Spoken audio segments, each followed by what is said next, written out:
ഇതെന്താ രാവിലെ തന്നെ പപ്പായ മുറിച്ച് കളിക്കണ്ടല്ലോ? പപ്പായ ജ്യൂസ് ആരോഗ്യത്തിന് നല്ലതാ. ഓ, ഇത് നേരത്തെ അറിഞ്ഞിരുന്നെങ്കിൽ ഞാനും കുറച്ച് കുടിച്ചേനല്ലോ. ഇത്തിരി ആരോഗ്യം വന്നേനെ. തമ്പിച്ചേട്ടന് നല്ല ആരോഗ്യമുണ്ടല്ലോ. പിന്നെ ഇത്തിരി വണ്ണം കുറവാണെന്ന് കരുതി ആരോഗ്യമില്ലെന്ന് കരുതണ്ട. വണ്ണമല്ല ആരോഗ്യത്തിന്റെ ലക്ഷണം. ഓ, സന്തോഷായി. ആദ്യമായിട്ടാ എന്റെ ശരീരത്തിൽ ഒരാൾ പുകഴ്ത്തണത്. കീർത്തി ദേവിയുടെ അടുത്തേക്ക് ചെന്നോളൂ, ഇത് ഞാൻ കൊടുത്തോളാം. അത് വേണ്ട തമ്പിച്ചേട്ടാ, ഞാൻ തന്നെ കൊണ്ടുകൊടുത്തോളാം. ഇതിലൊരു ഗ്ലാസ് ജ്യൂസ് ഒരാളെ പരീക്ഷിക്കാനുള്ളതാ. എന്ത് പരീക്ഷണം? അതൊക്കെ ഉണ്ട്. ചിലരുടെ ചില രഹസ്യങ്ങളൊക്കെ പുറത്തെടിപ്പിക്കാൻ ഈ പപ്പായ ജ്യൂസിന് കഴിയും. ആരുടെ കാര്യം കീർത്തി പറയണേ? ആരുടെ കാര്യമായിരിക്കും? അഞ്ജലി മേഡം. അതെ. ഈ ഒരു ജ്യൂസ് കൊണ്ട് എന്ത് രഹസ്യം പുറത്തിയടിക്കാൻ പോണേ? അതൊക്കെ ഉണ്ട്. ചില സത്യങ്ങൾ ഈ വീട്ടിലുള്ളവർ ഒരു ദിവസം അറിയും. തമ്പിച്ചേട്ടനും അപ്പൊ അറിഞ്ഞാ മതി. അടുത്ത് തന്നെ ഇവിടെ ഒരു ബോംബ് സ്ഫോടനം നടക്കും തമ്പിച്ചേട്ടാ.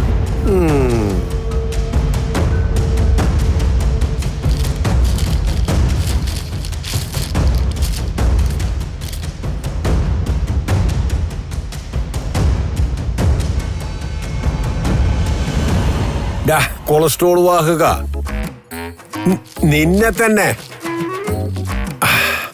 എടാ, രാവിലെ തന്നെ പത്രം എടുത്ത് പൊക്കിയിട്ട് ഒരു കാര്യമില്ല. പൊക്കണെങ്കിലേ അമ്മിക്കല്ലെടുത്ത് പൊക്ക്, എങ്കിലേ നിന്റെ കൊളസ്ട്രോൾ പോകൂ. അല്ലെങ്കിൽ ഇതുപോലെ കസർത്ത് കാണിക്കേ. കീർത്തിയെ പേടിച്ച് ചെയ്യുന്നല്ലേ ഇതൊക്കെ? അതെ, നീയും അവളെ പേടിച്ചാ നല്ലത്. വാടാ, കുറച്ചു നേരം എന്റെ കൂടെ കസർത്ത് കാണിക്കേ. ഓ, നീ അതിന് ഭാര്യയെ മാത്രല്ലേ പേടിക്കൂ, വേറെ ആരും പേടിക്കില്ലല്ലോ. സ്ത്രീകൾക്ക് ഇതുപോലുള്ള കസർത്ത് കാണിച്ചില്ലേലും വലിയ കുഴപ്പമൊന്നുമില്ല. അവർക്ക് അടുക്കളയിൽ ഓട്ടം തന്നെ ധാരാളം. അടുക്കളയിൽ കയറാൻ മടിയുള്ള പെണ്ണുങ്ങളുടെ കാര്യം പോക്ക. അവരെ ഇതുപോലെ പിത്തം പിടിച്ചിരിക്കും. നിനക്കൊക്കെ ഷുഗറും കൊളസ്ട്രോളും ഉറപ്പ്.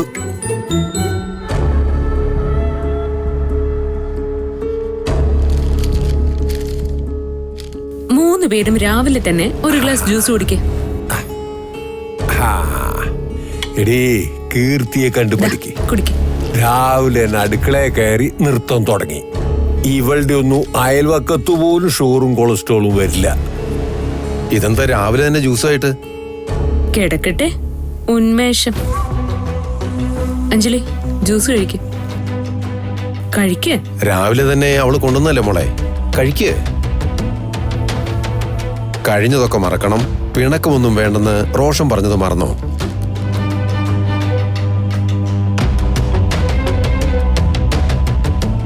ഇതെന്ത് ജ്യൂസാ മോളെ? കണ്ടിട്ട് മനസ്സിലായില്ലേ? പപ്പായ ജ്യൂസ്. എന്തായാലും അടിപൊളിയായിട്ടുണ്ട് മോളെ. ഇനി ഇത് ശീലാക്കിക്കൊള്ളി.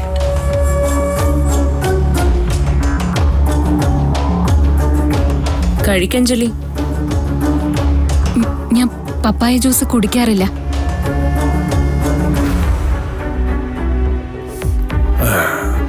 അതെന്താ? സാധാരണ ഗർഭിണികളായ സ്ത്രീകൾ കഴിക്കില്ല എന്ന് പറയാറുണ്ട്. നിനക്കെന്താ പ്രശ്നം? എനിക്കിതിന്റെ ടേസ്റ്റ് ഇഷ്ടമല്ല. വേണ്ടേ, കഴിക്കണ്ട. ആർക്കാ ചെയ്തോ?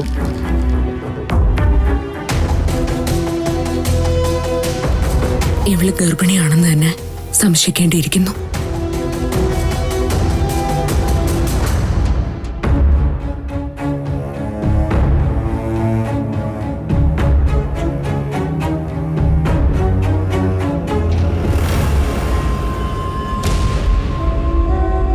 ഞാൻ പ്രഗ്നന്റ് ആണെന്ന് സംശയം കീർത്തിക്കുണ്ട്. അതായിരിക്കോ പപ്പായ ജ്യൂസും കൊണ്ട് വന്നത്. എന്നെ പരീക്ഷിക്കാവും, ഒക്കെ കൈവിട്ടു പോവോ? ദേവികയെ തീർത്ത് ആദ്യ ഷോക്ക് കീർത്തിക്ക് നൽകണം. പാലിൽ വിഷം ചേർത്ത് ദേവികയ്ക്ക് കൊടുക്കണം. ഇന്ന് രാത്രിയാവട്ടെ.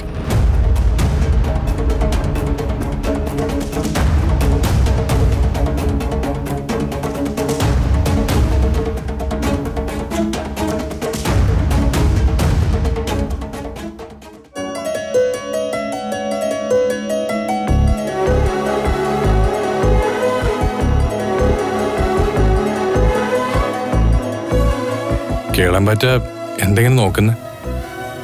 കുമ്പളംകുറ്റ എന്താ എന്നെ ഇങ്ങനെ നോക്കുന്നേ?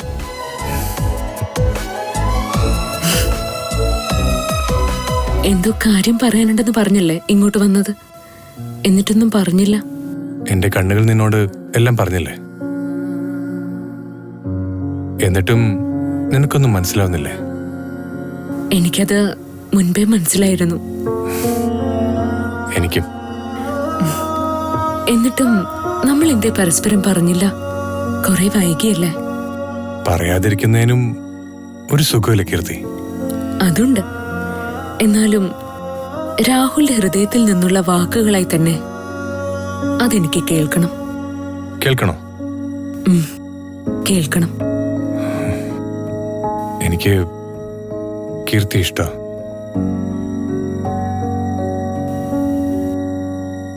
എനിക്ക് രാഹുലിനെയും.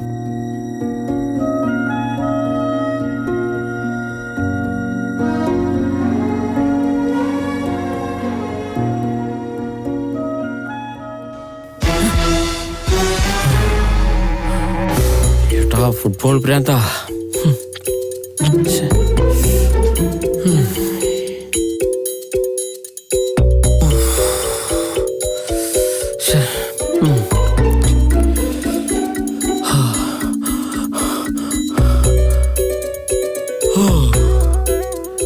വല്ലാത്തൊരു സ്വപ്നം തന്നെ. ലോകത്തുള്ള എല്ലാ ക്രിക്കറ്റ് ദൈവങ്ങളെയും പ്രാർത്ഥിച്ചുകൊണ്ടാ കിടക്കുന്നേ. എന്നിട്ട് ആ ഭ്രാന്തൻ തന്നെ സ്വപ്നത്തിൽ കയറി വന്നു.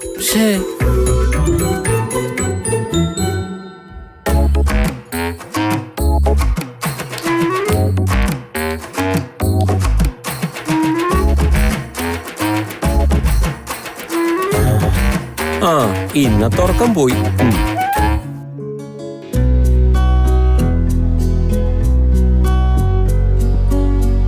ആ ഏട്ടത്തി ഇവിടെയായിരുന്നോ? ഇതൊക്കെ അഞ്ജലി ചെയ്യില്ലേ?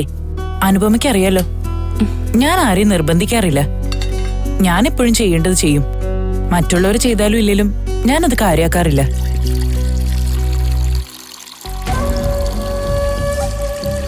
ഈ ഇടയായി ഈ വീട്ടിലെ ജോലി അല്പം കൂടുതലാ. സഹായിക്കാനായി കീർത്തി രാത്രി കൂടി ഇവിടെ നിർത്തിയാലോന്നാ ഞാൻ ആലോചിക്കുന്നേ. ആ അവള് പകലിവിടെ വരാതിരിക്കാൻ എന്ത് ചെയ്യാന്നാ ഞാൻ ആലോചിക്കുന്നേ. അതിനിടയിലാ. അതിനുവേണ്ടി അബദ്ധമൊന്നും കാണിക്കില്ല അനുപമേ. പാവം കുട്ടിയാ അവള്.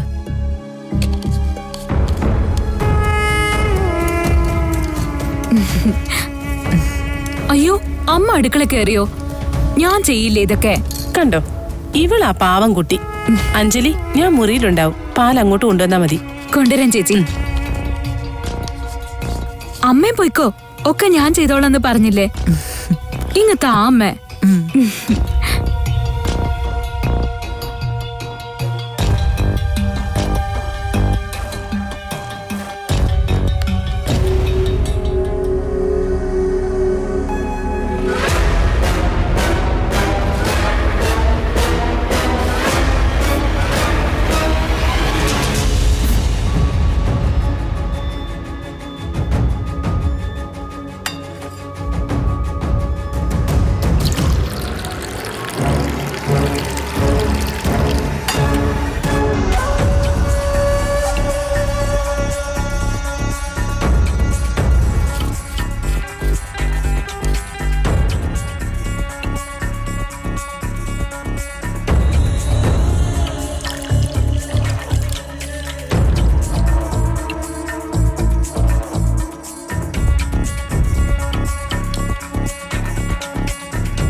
പാല് കുടിക്ക്.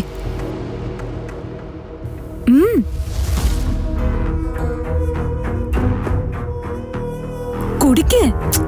കുടിക്കാനല്ലേ പറഞ്ഞത്? ദാ കുടിക്ക്.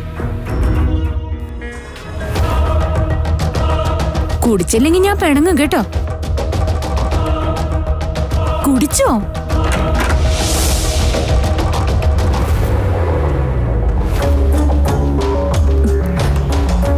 ഞാൻ ദേവികയ്ക്ക് പാല് കൊടുക്കാൻ. ആ പാലിങ്ങന്ന് ദേവിക ഇത് കുടിക്കണ്ട. രാഹുൽ എന്താ ഇങ്ങനെയൊക്കെ സംസാരിക്കുന്നത്? നിങ്ങളെ പോലെ തന്നെയല്ലേ ഞാനും. എനിക്കും ദേവികയോട് സ്നേഹവും സഹതാപവും ഒക്കെ ഉണ്ട്. അതുകൊണ്ട് തന്നെയാ ഞാൻ ദേവികയെ കെയർ ചെയ്യുന്നത്. ഓ, സമ്മതിച്ചു. താൻ സ്നേഹത്തിൽ തന്നെയാ ഈ പാല് ദേവികയ്ക്ക് കൊടുക്കാൻ കൊണ്ടുവന്നത്. ഒരു കാര്യം ചെയ്യും, ഇതിന്റെ പകുതി താൻ കുടിക്കും, എന്നിട്ട് ദേവിക്ക് കൊടുക്കുക.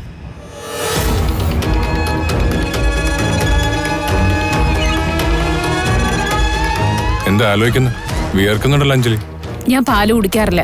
എങ്കിൽ ഞാൻ ഈ പാല് വീട്ടിലുള്ള മറ്റുള്ളവർക്ക് കൊടുക്കട്ടെ. ഇല്ലെങ്കിൽ അവരിതിന്റെ പകുതി വല്ല പട്ടിക്ക് പൂച്ചയ്ക്ക് കൊടുക്കട്ടെ. അതിനുശേഷം ദേവിക്ക് കൊടുക്കാം. എന്താ? ഞാൻ ഇതില് വിഷവും മറ്റോ കലർത്തിയെന്നാണോ രാഹുൽ സംശയിക്കുന്നത്? വെറും സംശയമല്ല, താനിത് കുടിക്കുന്നില്ല. ഈ വീട്ടിലുള്ളവർ പരീക്ഷിക്കട്ടെ. അത്രയ്ക്ക് വിശ്വാസം ഇല്ലെങ്കിൽ ഇത് ദേവിക കുടിക്കണ്ട. ഇന്ന് തന്നെ.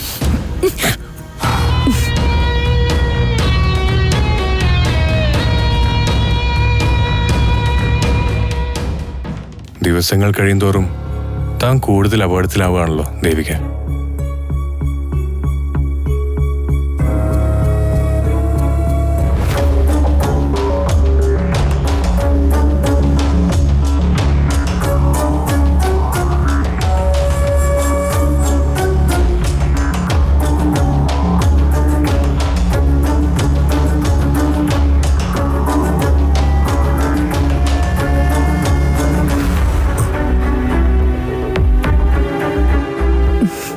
എന്താ താൻ ആലോചിക്കുന്നത്? ഏയ് ഒന്നുമില്ല. വ്രതം. ഓ ആ, അഞ്ജലിയോട് എനിക്കൊരു സന്തോഷം പങ്കുവയ്ക്കാനുണ്ട്. എന്താ റോഷൻ? ഭാഗ്യമായിട്ടാ നീ ഈ പടി കയറി വന്നത്. എന്റെ കമ്പനിക്ക് ഒരു വലിയ ഓർഡർ കിട്ടി. മുംബൈയിലുള്ള ഒരു വലിയ കമ്പനിയാണ് ഓർഡർ തന്നിരിക്കുന്നത്. ചെറുതൊന്നുമല്ല, കോടികളുടെ ബിസിനസ്സാണ് നടക്കാൻ പോകുന്നത്. വളരെ സന്തോഷം റോഷൻ. മറ്റന്നാൾ അഗ്രിമെന്റ് സൈൻ ചെയ്യണം. മുംബൈ കമ്പനി MD മറ്റന്നാൾ വരും. ഏതെങ്കിലും ഒരു വലിയ ഹോട്ടലിൽ വെച്ചായിരിക്കും അഗ്രിമെന്റ് സൈൻ ചെയ്യുന്നത്. നമ്മുടെ ഭാഗത്തുനിന്ന് ഒരു നല്ല പാർട്ടിയും അവർക്ക് വേണ്ടി അറേഞ്ച് ചെയ്യണം. അഗ്രിമെന്റ് സൈൻ ചെയ്യുമ്പോൾ അഞ്ജലി എന്റെ കൂടെ വേണം. അതെന്റെ ഒരു ആഗ്രഹം. ഞാൻ കൂടെ തന്നെ ഉണ്ടാവും. എനിക്കും സന്തോഷമുള്ള കാര്യല്ലേ. ആദ്യമായിട്ടാ എനിക്ക് ഇത്രയും വലിയൊരു ഓർഡർ കിട്ടുന്നത്. ഈ ഓർഡർ സൈൻ ചെയ്യുന്നതോടെ മറ്റ് സ്റ്റേറ്റ്സിലും കൂടുതൽ ബിസിനസ് നടക്കുമെന്നാണ് ഞാൻ കരുതുന്നത്. റോഷൻ ആഗ്രഹിക്കുന്നത് പോലെ നടക്കും. അഗ്രിമെന്റ് സൈൻ ചെയ്യുമ്പോൾ തന്നെ വലിയൊരു തുക അഡ്വാൻസ് ആയി കിട്ടും. എന്റെ സന്തോഷത്തിന് അഞ്ജലിക്ക് എന്റെ വക ഒരു സമ്മാനമുണ്ട്. എന്ത് വേണോന്ന് അഞ്ജലി പറയും. റോഷന് ഇഷ്ടമുള്ളത് വാങ്ങിച്ചോളൂ. റോഷന്റെ ഇഷ്ടമാണല്ലോ എന്റെ ഇഷ്ടം. ഓക്കെ, ഞാൻ മാനേജ് ചെയ്യാം. ഓ, വ്രതം കണ്ടിന്യൂ ചെയ്യാം. ഞാൻ സോഫയിൽ കിടക്കാം. Good night.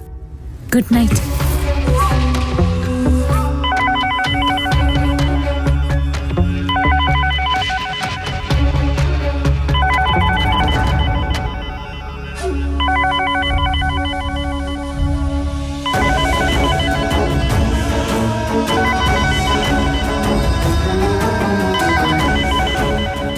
ആരാ വിളിക്കുന്ന അഞ്ജലി? അമ്മയാ. നിങ്ങൾ സംസാരിച്ചോളൂ.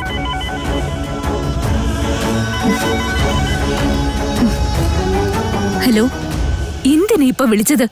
റോഷൻ അടുത്ത് തന്നെ ഉണ്ടായിരുന്നു. എനിക്ക് തന്നെ ഒന്ന് കാണണം. ഇപ്പോഴോ? ഒരു അരമണിക്കൂറിനകം ഞാൻ റോഷന്റെ വീടിന്റെ മുന്നിലെത്തും. നീ ഇറങ്ങി വരണം. എന്താ പ്രേമിത്? നമുക്ക് നാളെ കാണാം. ആരെങ്കിലും കണ്ട പ്രശ്നമാണ്. നമ്മുടെ പ്ലാനൊക്കെ തകരും. എനിക്ക് നിന്നെ കാണണം. താൻ വന്നേ പറ്റൂ. പ്രേമിന് പറയാനുള്ളത് ഇപ്പൊ ഫോണിലൂടെ പറയാലോ. നേരിട്ട് കണ്ട് സംസാരിക്കണം. എന്താടി, നിനക്ക് അവനെ വിട്ട് വരാൻ വയ്യേ?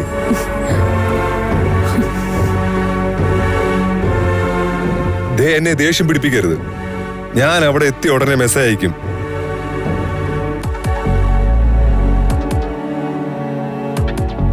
അപ്പൊ പുറത്തിറങ്ങി വന്നേക്കണം. ഞാൻ വരാം.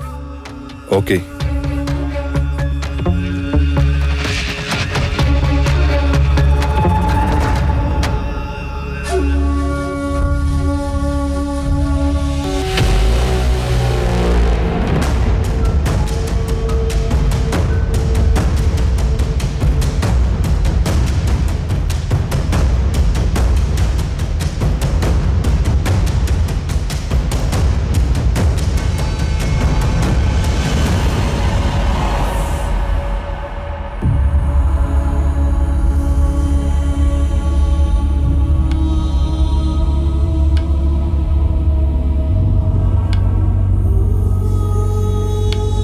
ചെക്കിങ്ങിന് ഇറങ്ങിയതാണോ? ചെക്കിങ്ങോ? ഞാൻ വ്രതം തെറ്റിക്കുന്നുണ്ടോ എന്ന് നോക്കാൻ ഇറങ്ങിയതാണോ എന്ന്. ഞാൻ ഇവിടെ ഒന്ന് ഇരിക്കട്ടെ മോനെ. ഇവിടെ മുത്തശ്ശൻ സ്വസ്ഥത തരില്ല അല്ലേ? മുത്തശ്ശൻ കാവലിരിക്കണ്ട, ഞാൻ ഇന്ന് മുറി പോകുന്നില്ല. നീ എന്തിനാടാ സോഫയിൽ കിടക്കണത്? വേറൊരു മുറി കിടന്നോ മോനെ. ദേ, ഇവിടെ കിടക്കുന്നതാ സുഖം. വിവാഹം കഴിക്കുന്നതിന് മുൻപും ചില രാത്രി ഞാൻ ഇവിടെ കിടക്കാറുണ്ടല്ലോ മുത്തശ്ശ. മോന് എന്നോട് ദേഷ്യമുണ്ടോ? കൊല്ലാനുള്ള ദേഷ്യമുണ്ട്. എന്റെ മുത്തശ്ശനായി പോയില്ലേ, അതുകൊണ്ട് ഒന്നും ചെയ്യുന്നില്ല. എല്ലാം നിന്റെ നല്ലതിനു വേണ്ടിയാണെന്ന് കരുതിയാൽ മതി. എനിക്കറിയാം മുത്തശ്ശ. നീ ഇങ്ങനെയൊന്നും അല്ലായിരുന്നു കഴിയേണ്ടിയിരുന്നത്. ആരെയും ദ്രോഹിക്കില്ല, എല്ലാവരെയും വിശ്വസിക്കും, സ്നേഹിക്കും. എന്നിട്ടും നിനക്ക് ഇങ്ങനെയൊരു വിധി ഉണ്ടായി. എന്ത് വിധി? എന്റെ വിവാഹത്തെ കുറിച്ചാണോ മുത്തശ്ശൻ ഈ പറയുന്നേ? അതെ. രാഹുലും കീർത്തിയും പറയുന്ന പോലെ മുത്തശ്ശനും പറയരുത്. അഞ്ജലി നല്ല കുട്ടിയാ, എന്നോട് സ്നേഹമുണ്ട്. ഞാൻ ഹാപ്പിയാണ് മുത്തശ്ശ. നീ മറന്നു അവളെ? ആരെ? കീർത്തിയെ.